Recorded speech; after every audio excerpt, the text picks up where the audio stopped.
হে everyone, আমি আজকে আমার বেবির জন্য লাঞ্চ রেডি করছিলাম। তো আজকে একটু অন্যরকম, আজকে একটা অন্যরকম রেসিপি ট্রাই করেছি। তো ফার্স্টে আমি খাবার জলটা গরম করে ঢেলে নিয়েছিলাম ওটা ঠান্ডা হতে থাকবে। এদিকে আমি চাল আর 2 রকম ডাল সেদ্ধ করতে দিয়ে দিয়েছি। আর কড়াইতে একটু ঘি গরম করে তারপরে শিঙি মাছটাকে একটু উল্টে পাল্টে হালকা ফ্রাই করে নিয়েছি।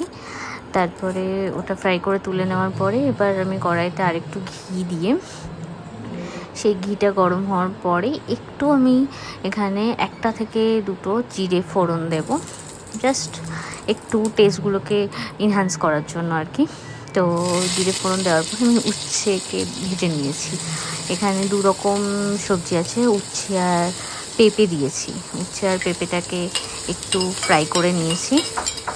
এটা ভালো করে ফ্রাই করার পরে একটু আমি এটাকে কয়েক সেকেন্ড ফ্রাই করে নেব। তার মধ্যে আমি এবার একটু টমেটো অ্যাড করব।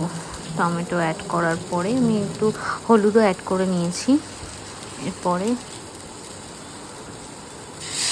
ওর মধ্যে গরম জল দিয়ে দেবো। গরম জল দিয়ে ভালো করে আমি সবজিগুলোকে সেদ্ধ করে নেব। এগুলোকে ঢেকে ফুটাতে দেবো। এর মধ্যে তারপরে আমি একটু জিরে গুঁড়ো অ্যাড করে তারপরে মাছটাকেও একসঙ্গে ওটা সেদ্ধ করতে দেবো। এরপরে আমি ওটাকে ঢেকে দিয়ে এটা বেশ খানিকটা হতে থাকবে। দিয়ে যখন জলটা শুকিয়ে যাবে তখন আমি এখানে ম্যাশার বা গ্লাস দিয়ে ওটাকে ম্যাশ করে নেব। এদিকে আমি মাছটাকেও বেছে নিচ্ছি, খুব ভালো করে মাছটাকে বেছে নিতে হবে।